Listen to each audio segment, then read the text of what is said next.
കുറേ കാലത്തിന് ശേഷമാണ് കേട്ടോ ഞാൻ കാടാമ്പുഴ അമ്പലത്തിലേക്ക് വരുന്നത്. മലപ്പുറം ജില്ലയിലാണ് ഈ അമ്പലം ഉള്ളത്. പണ്ട് എൻ്റെ വീട്ടിൽ നിന്ന് ഗുരുവായൂർക്ക് വന്നു കഴിഞ്ഞാൽ തിരിച്ചു വരുന്ന വഴി ഇവിടെയും കയറുമായിരുന്നു.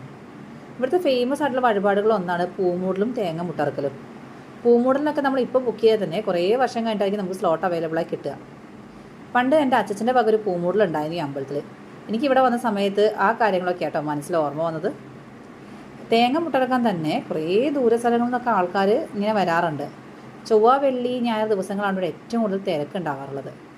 നമ്മുടെ മനസ്സിലുള്ള കാര്യങ്ങൾ ആഗ്രഹിച്ച് തേങ്ങ മുട്ടറുത്ത് കഴിഞ്ഞാൽ അത് ഭഗവതി നടത്തി തരുന്നുള്ളതാണ് ഇവിടുത്തെ വിശ്വാസം. മുട്ടറുത്ത തേങ്ങ നമുക്ക് ഇവിടെ ഡെപ്പോസിറ്റ് ചെയ്യാം. അതല്ലെങ്കിൽ നമുക്ക് വീട്ടിൽ പോയിട്ട് വെജിറ്റേറിയൻ ഡിഷസിലൊക്കെ നമുക്ക് യൂസ് ചെയ്യാൻ പറ്റും. ഈ അമ്പലത്തിന് ചുറ്റും ഭയങ്കര ഭംഗിയാണ് കേട്ടോ കാണാൻ. വെൽ മെയിൻറ്റെയിൻഡും ആണ്. നല്ല പീസ്ഫുൾ ആയിട്ടൊരു അറ്റ്മോസ്ഫിയറാണ്.